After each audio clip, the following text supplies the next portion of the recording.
നെറ്റിലൂടെയെല്ലാം റസൂലുള്ളാഹി സ്വല്ലല്ലാഹു അലൈഹി വസല്ലമയുടെ ഖബറാണെന്ന പേരിൽ ഫോട്ടോസുകളും ഒക്കെ കാണാറുണ്ട്. അതിൻ്റെ യാഥാർത്ഥ്യം എന്താണെന്ന് ഒരു സഹോദരൻ ചോദിക്കുന്നു. ഞാനിവിടെ സാധാരണ പറയാറുള്ളതായ കാര്യമാണത്. സന്ദർശകർ പ്രത്യേകിച്ച് പഠിക്കേണ്ട കാര്യമാണ്. റസൂലുള്ളാഹിൻ്റെ ഖബറിൻ്റെ പരിസരത്തിൽ 6 കൊല്ലം വർക്ക് ചെയ്ത ആളാണ് നിങ്ങളോട് സംസാരിക്കുന്നത്. അതുകൊണ്ട് ഈ വിഷയത്തിൽ ഞാൻ പറയുന്ന കാര്യം അത് 5 × 5 = 10, 10:15 അല്ല, 9:45 ലോകത്തോട് ധൈര്യസമേതം പ്രഖ്യാപിക്കാം ഞാൻ പറയുന്ന കാര്യത്തെക്കുറിച്ച്. റസൂലുള്ളാഹിയുടെ ഖബറ് ഫോട്ടോ കണ്ടുപിടിച്ച കാലഘട്ടത്തിൽ പോകട്ടെ, മൂപ്പര് പറയുന്ന ഫോട്ടോ കണ്ടുപിടിച്ച കാലത്തെക്കുറിച്ചാണല്ലോ, നെറ്റിലൊക്കെ വരലപ്പോഴാണല്ലോ. ഫോട്ടോ കണ്ടുപിടിക്കുന്നതിന് 1350 വർഷം മുമ്പ് വരെ, അഥവാ നാം ഇപ്പോൾ ജീവിക്കുന്നത് 15-ാം നൂറ്റാണ്ടിലാണെന്ന് പറഞ്ഞു. 14-ാം നൂറ്റാണ്ടിൻ്റെ മധ്യമാകുന്ന 1350 വർഷം വരേക്കും, അന്നത്തെ കാലഘട്ടം മുതൽ ഇന്ന് വരേക്കും റസൂലുള്ളാഹിയുടെ ഖബറിനെ നേരിട്ട് കണ്ടവരില്ല. റസൂലുള്ളാഹിയുടെ ഖബറിനെ ആരൊഴിച്ച് 8-ാം നൂറ്റാണ്ടിൻ്റെ സമാപനത്തിലോ 9-ാം നൂറ്റാണ്ടിൻ്റെ തുടക്കത്തിലോ മദീനത്തെ പള്ളിക്ക് പിടുത്തമുണ്ടായപ്പോൾ നബിയുടെ ഖബറിൻ്റെ പരിസരത്തിൽ നിർമ്മിച്ചതായ വൻമതിൽ, അത് ഞാൻ നേരത്തെ പറഞ്ഞ തീയതിയിലാണ്, ഹിജ്റ 1350 വർഷം മുമ്പ്, അഥവാ ഹിജ്റ 80-ൻ്റെയും 90-ൻ്റെയും ഇടയിലുള്ളതായ വർഷങ്ങളിലാണ്. വലീദ് ഇബ്നു അബ്ദുൽ മലിക് എന്ന രാജാവാണ് ആ വൻമതിൽ കെട്ടിയത്. ആ വൻമതിലിൻ്റെ ഒരു ഭാഗം തകർന്നിരുന്നു തീപിടുത്തത്തിൽ 9-ാം നൂറ്റാണ്ടിൽ. അപ്പോൾ കണ്ടവർ കണ്ടു എന്നതേ ഉള്ളൂ.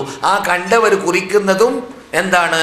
മൺകൂനകളായി മണലോട് ചേർത്ത് ചരൽക്കല്ലുകൾ വിതരപ്പെട്ടതായി കണ്ടതായ വാർത്ത കാണുന്ന കാലഘട്ടങ്ങളിൽ താബിഈങ്ങളും സഹാബാക്കളും പറഞ്ഞ ശൈലി കിതാബുൽ ജനായിസിൽ സഹീഹുൽ ബുഖാരിയിൽ കാണാം. കാന ഖബറു റസൂലില്ലാഹി സല്ലല്ലാഹു അലൈഹി വസല്ലമ മുസന്നമ.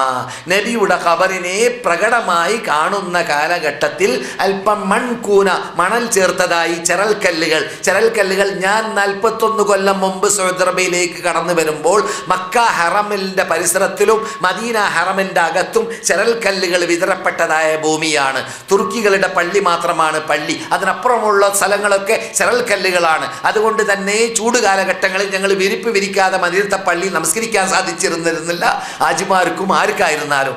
അങ്ങനെയുള്ള ചരൽക്കല്ലുകളായിരുന്നു ഖബറിൻ്റെ പരിസരത്തിൽ ഞങ്ങൾ കാണുന്ന കാലഘട്ടത്തിൽ കണ്ടത് എന്നതാണ്. പിന്നെ അതേ ശൈലിയിൽ അതേ രൂപത്തിലാണ് വൻമതിൽ അതിൻ്റെ പരിസരത്തിൽ വരുന്നത്. ആ വൻമതിൽ വന്നിട്ട് ഞാൻ പറഞ്ഞതുപോലെ 1350 വർഷമായി അതിന് ഫോട്ടോ എടുക്കാനോ നേരിട്ട് കാണാനോ ഒരു മഖലൂഖിനും സാധിച്ചിട്ടുമില്ല.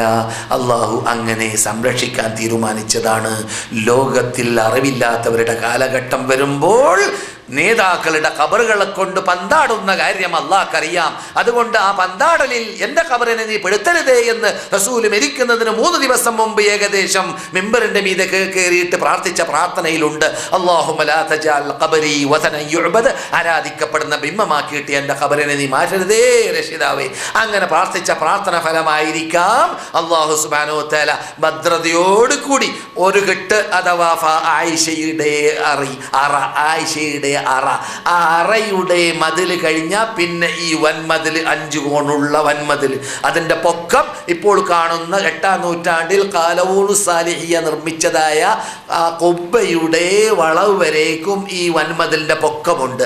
ഈ വൻമതിൽ കഴിഞ്ഞാൽ നിങ്ങൾ പുറത്ത് കാണുന്നതായ മഹാ ഇരുമ്പ് വേലി, ആ ഇത് ഖുബ്ബ ഉള്ളതായ ഇരുമ്പ് വേലി, ഇങ്ങനെയുള്ള കെട്ടിടത്തിൻ്റെ അകത്ത് ودعا بألا يجعل القبر الذي قد ضمه وثنا من الأوثان فأجاب رب العالمين دعاه فأحاطه ب3 الجدران. മഹാനായ ഷെയ്ഖുൽ ഇസ്ലാം ഇബ്നുൽ ഖയ്യിം റഹ്മത്തുള്ളാഹി അലൈഹി അദ്ദേഹത്തിന് നൂനിയയിൽ പാടിയ പാട്ടാണത്, പദ്യമാണത്. റസൂൽ പ്രാർത്ഥിച്ചു റബ്ബിനോട്, റബ്ബേ എൻ്റെ ഖബറിനെ നീ ആരാധിക്കപ്പെടുന്ന ബിംബമാക്കി മാറ്റരുതേ റബ്ബേ. ഇങ്ങനെയുള്ള പ്രാർത്ഥന ഫലമായിട്ടായിരിക്കാം 3 വൻമതിലിൻ്റെ അകത്ത് അദ്ദേഹത്തിൻ്റെ ഖബറിനെ ദൂരം ജനങ്ങളുടെ ദൃഷ്ടിയിൽ പെടാതെ കാണാതെയാക്കി അള്ളാഹു മാറ്റിക്കളഞ്ഞു. റസൂൽ പ്രാർത്ഥിച്ച ഫലമായിരിക്കാമെന്ന്. അതാണ് സഹൃദ് ചോദിച്ച ചോദ്യത്തിന് മറുപടി. വേറെ ചോദ്യമുണ്ടോ? ഖുബ്ബ എന്ന് പറയുന്നത് കെട്ടിയ കാലം ഹിജ്റ 8-ാം നൂറ്റാണ്ടാണ്. പണ്ട് കാലഘട്ടങ്ങളിൽ കോൺക്രീറ്റ് കണ്ടുപിടിക്കാത്ത കാലഘട്ടമായതുകൊണ്ട് വിശാലമായ സ്ഥലത്തെ വലയം ചെയ്തുകൊണ്ട് കുബ്ബ ആകൃതിയിലുള്ള കെട്ടിടം കെട്ടിയിട്ടില്ലെങ്കിൽ തലയിലേക്ക് വീഴും. കെട്ടിടം പണ്ട് കോൺക്രീറ്റ് ഇല്ല. അതുകൊണ്ട് പഴയ കെട്ടിടത്തിൻ്റെ സ്വഭാവമാണ്. മദീനത്തെ പള്ളിയിൽ പച്ച കുബ്ബ മാത്രമല്ല, നിങ്ങളുടെ കെട്ടിടത്തിൻ്റെ മീൻ നിങ്ങൾ കയറി നോക്കുക, മദീനത്തെ പള്ളിയുടെ ആദ്യ ഭാഗം മുഴുവനും കുബ്ബയാണ്. നിങ്ങൾ കണ്ട കാബത്തിൻ്റെ പരിസരത്തുള്ള ആദ്യത്തെ പള്ളി മുഴുവനും കുബ്ബയാണ് അല്ലേ? നിങ്ങൾ കണ്ട കാബത്തിൻ്റെ പരിസരത്തുള്ള ആദ്യത്തെ കെട്ടിടം എന്താണ്? മുഴുവൻ കുബ്ബയല്ലേ? എന്താ കുബ്ബ? അത് കെട്ടിയത് തുർക്കികളാണ്. തുർക്കിയുടെ കാലഘട്ടത്തിൽ കോൺക്രീറ്റ് ഇല്ല. കോൺക്രീറ്റ് ഇല്ലാതിരിക്കുമ്പോൾ വിശാലമായ സ്ഥലത്ത് ഒരു ഭദ്രമായ കെട്ടിടം വലയം ചെയ്യണമെങ്കിൽ കുബ്ബ ആകൃതി വേണം, ഇല്ലെങ്കിൽ വീണു പോകും. അതുകൊണ്ട് കുബ്ബ ആകൃതി എന്നല്ലാതെ ഖബറിന് കുബ്ബ വേണം എന്നതുകൊണ്ടല്ല എന്നത് മനസ്സിലാക്കിയിരിക്കൽ അനിവാര്യമാണ്.